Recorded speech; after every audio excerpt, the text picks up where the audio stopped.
When two people stop contacting each other, the silence doesn't just grow, it screams. It screams the questions you've been avoiding, the fears you've been bearing, and the truth you were never ready to face. Because silence isn't empty. Silence is a mirror, and most of us are terrified of what reflects back. When the messages stop, your mind begins writing its own stories. Did they stop caring? Should I reach out first? Was any of it ever real? And suddenly the uncertainty feels heavier than the loss itself. But Marcus Aurelius once reminded us, you have power over your mind, not outside events. And this moment, this quiet, confusing, emotionally charged moment, is where that wisdom becomes your shield. Because when neither of you reaches out, it isn't just distance, it becomes a test. A test of patience, of ego, of emotional resilience. A test of who you are when the comfort disappears. And what feels like abandonment may actually be revelation. The silence isn't telling you who they are, it's revealing who you are. Are you controlled by anxiety, by fear, by the need for validation? Or will you step into the quiet and finally hear the truth that was drowned beneath the noise? Tonight we uncover what really happens when both sides go silent. Why the pause hurts, why the silence matters, and why this moment, this uncomfortable echoing stillness, might be the greatest turning point in your entire story. Lesson 1. Silence reveals true intentions. When two people stop contacting each other, the silence doesn't just settle in the room, it reveals everything inside it. Silence exposes the truths you ignored, the fears you buried, and the desires you tried to outrun. Because silence is not emptiness. Silence is information. Marcus Aurelius once wrote, "The soul becomes dyed with the color of its thoughts." And nothing dyes the soul faster than the thoughts that rise when no one is speaking to you.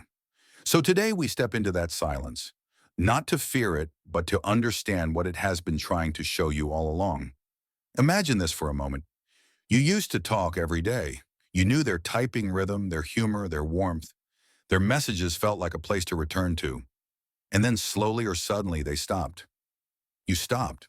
And two people stood motionless at opposite ends of a conversation that no longer continued.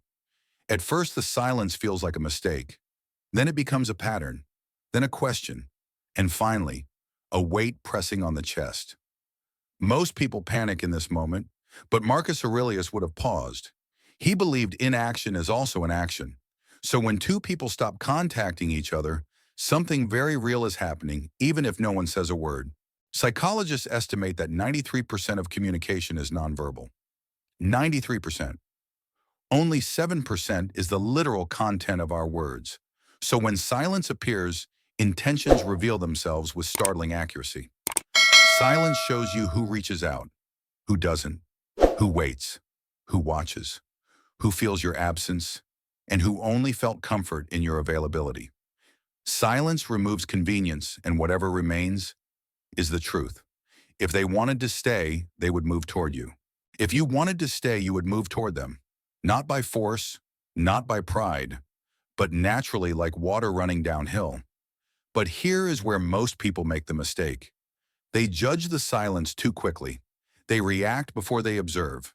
They allow fear to write conclusions that reality never confirmed. Marcus Aurelius would whisper, "You must understand what moves you and what stands still." So instead of reacting, you learn to watch.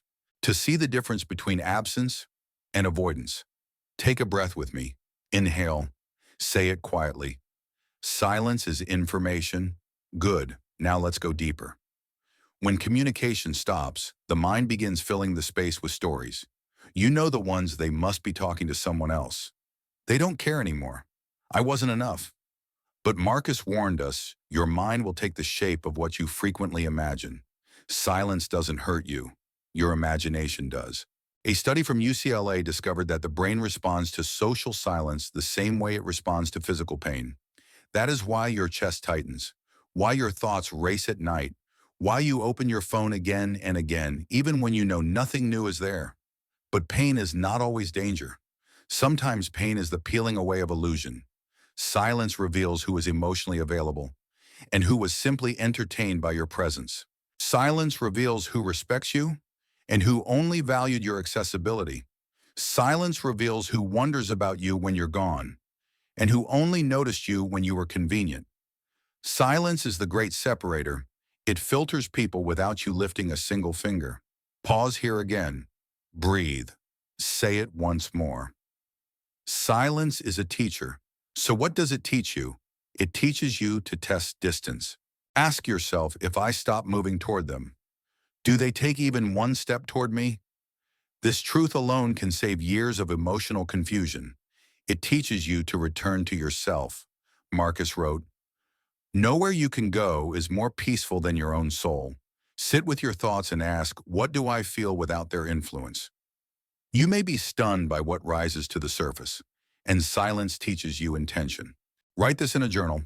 Why I want them, why I think I want them. The first list shows your heart.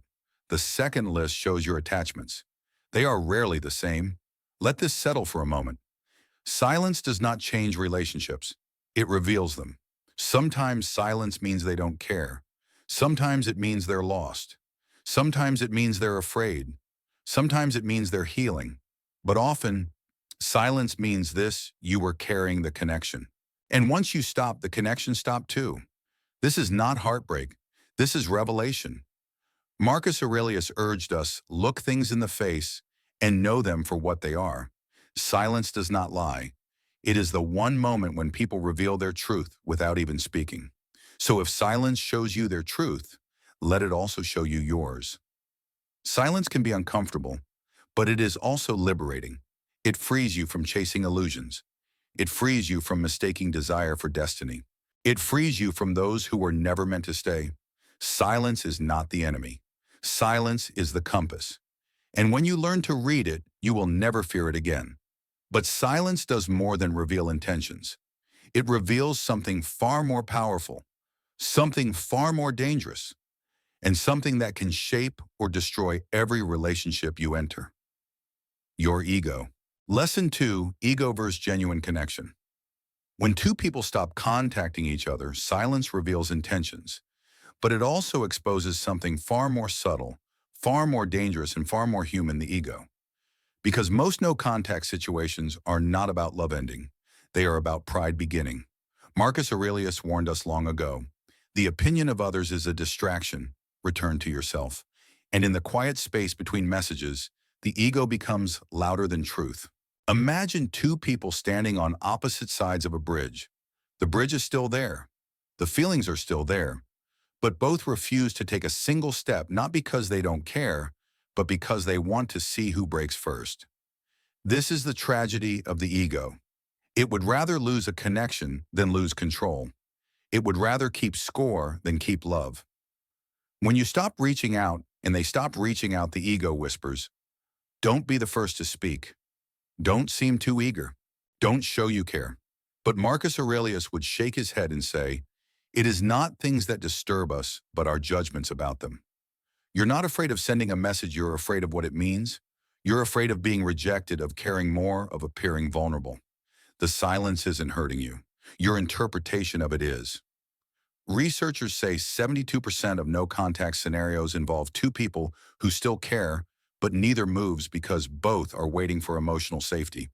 Not honesty, not courage, just safety for the ego. Let's take a breath here. Reset with me. Say quietly, my ego is not my truth. Good. Let's continue. Think back to every relationship that faded. How many ended because someone cheated, and how many ended because both sides waited too long to speak? Silence can kill what misunderstanding could easily fix. The ego turns every pause into a battle, every hesitation into a threat, every unanswered text into a test. A test no one wins. Marcus Aurelius said, if it is not right, do not do it. If it is not true, do not say it. But the ego pushes you to do the opposite, to pretend you don't care when you do, to appear strong when you're hurting, to hide when you should communicate. This is why the connection collapses, not because two hearts stop feeling, but because two egos refused healing. Let me tell you a simple story. A man once admitted, I didn't text her because I wanted to see if she cared. Months passed. Silence thickened. By the time he reached out, she had moved on. Not because she didn't care, but because she thought he didn't. He won the ego's game, but lost the connection. Pause again. Take a breath. Say softly, Pride is expensive. Now let's get practical because Stoicism is not philosophy, it's practice. Here are 3 Stoic exercises to keep ego from destroying connection. 1. The reverse perspective. Imagine you're watching your life from above. Ask, does my silence come from truth or fear? Distance creates clarity. 2. The intention test. Write this in a notebook. Do I want connection or do I want to be right? Only one leads to peace. 3. The vulnerability exercise. Write the message you would send if you had zero fear of rejection. You don't need to send it, just write it. This reveals your real truth beneath ego's armor. And here's the revelation. Ego is loud, but love is quiet.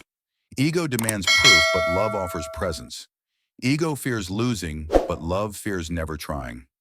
Marcus Aurelius reminded us, be tolerant with others and strict with yourself, meaning don't blame them for their silence until you have examined your own. The truth is this silence is the perfect mirror for ego. It shows you who you are when control disappears, when comfort fades, when validation goes quiet. And once ego is exposed, a deeper question emerges, one that decides whether silence destroys you or strengthens you. What will you do with the silence? Will you fear it, or will you use it? Because silence, the very silence you're afraid of, is the training ground of strength. Lesson 3, silence is the training ground of strength. When 2 people stop contacting each other, silence can feel like a void, heavy, unsettling, and painfully loud. But to Marcus Aurelius, silence was never emptiness. It was instruction. It was a forge. It was the place where strength is built without anyone watching. He wrote, the impediment to action advances action. What stands in the way becomes the way. Silence may feel like the thing standing in your way right now, but what if it's actually the path you're meant to walk? When the messages stop, most people panic. They replay conversations as seek answers in old screenshots, check their phone obsessively, and try to fill the quiet with noise. But silence is not trying to hurt you, it's trying to train you. Imagine a warrior stepping into an empty arena. There is no opponent, no crowd, no guide, only stillness. And in that stillness, the warrior discovers himself. Silence offers you the same opportunity. It strengthens emotional endurance.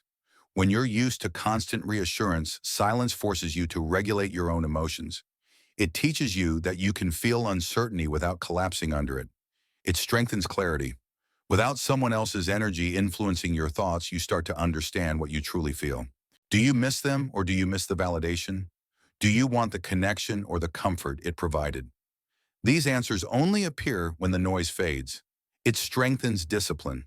You learn not to chase every emotional impulse, not to send messages out of fear, not to act from insecurity. You learn to pause, breathe, and respond with intention. And silence strengthens your identity. You rediscover your routines, your voice, your stability. In the quiet, you return to yourself. Marcus Aurelius wrote, you have power over your mind, not outside events. Silence is the perfect environment to practice that power, because silence is the only moment when the outside world stops influencing you. Let's take a breath here. Reset with me. Say quietly, silence strengthens me. Good. Now here are 3 simple Stoic practices to use silence effectively. Observe, don't react. When anxiety rises, ask, what is this emotion trying to teach me? Observation creates clarity. 2. Anchor your identity. Remind yourself, I am not defined by who contacts me. Repeat it until it feels true. 3. Sit with silence for 3 minutes daily. No phone, no distractions. Just your breath. Strength grows in these small moments. Silence is not punishment. It is preparation. It is sharpening you. It is cleaning the lens you've been looking through. It is giving you the space to grow into someone who no longer fears uncertainty. And once silence becomes your training ground, something shifts. You stop waiting for them to define the story. You begin defining it yourself. Because silence, the silence you feared, is shaping you into someone stronger, clearer, and more grounded than before. And this realization, this new version of you, leads directly into the next truth. What happens next doesn't depend on them. It depends on who you become. Lesson 4. What happens next depends on who you become. When 2 people stop contacting each other, the silence doesn't just reveal intentions, and it doesn't only expose the ego. At some point, the silence becomes a crossroads, A turning point where the next chapter of your life is shaped not by what they choose, but by who you decide to become. Marcus Aurelius once wrote, "The universe is change. Our life is what our thoughts make it." And nowhere is that lesson more alive than in the quiet aftermath of a relationship that has paused, faded, or transformed. Silence is not the end. Silence is the moment before the next version of you appears. But what happens next? The truth is simple. There are only three paths you can walk, and each one requires courage. Sometimes silence brings clarity, and both people move on. Sometimes silence softens ego, and someone reaches out with truth. And sometimes silence transforms you so deeply that you realize you no longer want the person you were once chasing. Each path is different, but all three lead to the same place: self-awareness. There are moments when silence becomes a revelation rather than a wound. Distance shows you what closeness once hid. You start noticing the emotional weight you were carrying, the effort you were giving, the imbalance you didn't want to see when things felt comfortable. And slowly the truth surfaces: the connection required energy neither of you could sustain, not out of bad intentions, but simply because the alignment wasn't there. Moving on isn't losing. It is recognizing what your heart already knew. It is maturity. It is the acceptance that endings are not failures, but transitions. Marcus Aurelius reminded us, accept the things to which fate binds you, and love the people with whom fate brings you together, but do so with all your heart. And part of loving with your whole heart is knowing when the story has reached its natural closing line. So take a breath. Let the clarity settle. Say quietly, clarity is a gift. Because it is. But silence doesn't always mean endings. Sometimes it is simply the space where ego finally dissolves. In many stories, no contact becomes the pause where emotional dust settles, where fear loses its grip, and where truth finally rises without distortion.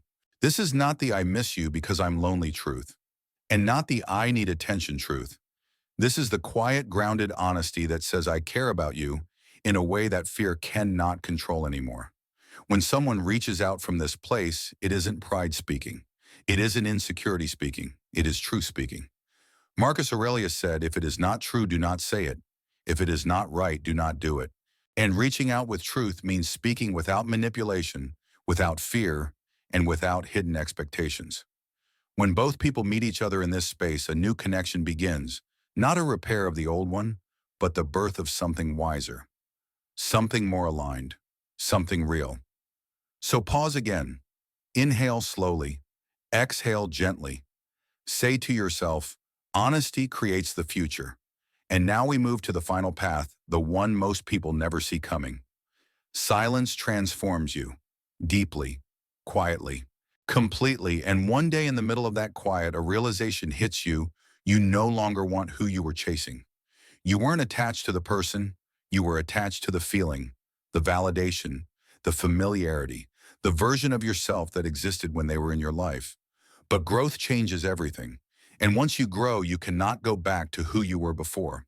The silence becomes a mirror, and in that mirror you see a version of yourself that is stronger, clearer, and more aligned than ever before.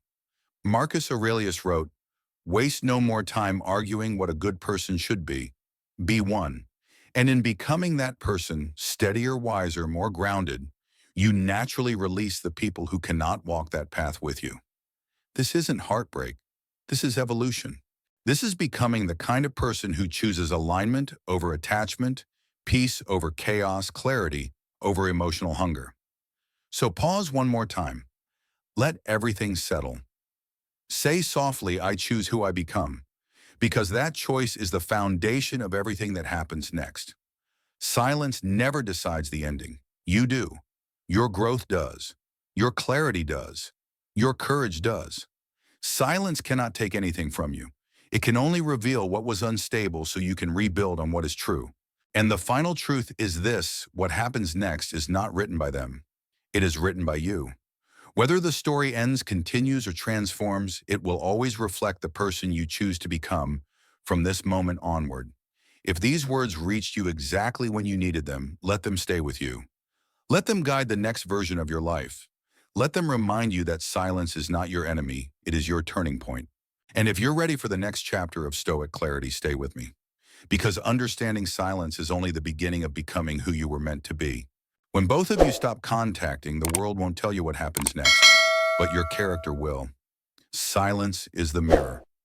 Strength is the reflection, and the outcome becomes obvious only when you change. If this message found you at the right moment, don't keep it to yourself. Share it with someone who needs clarity. And if you want to keep growing on this stoic path, subscribe to the channel Making Life Better so you never walk this journey alone.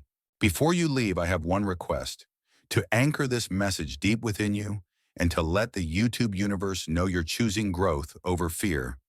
Comment just one word below: clarity, because clarity is what silence gives you and what transformation begins with. Your next chapter begins with awareness, and it begins now.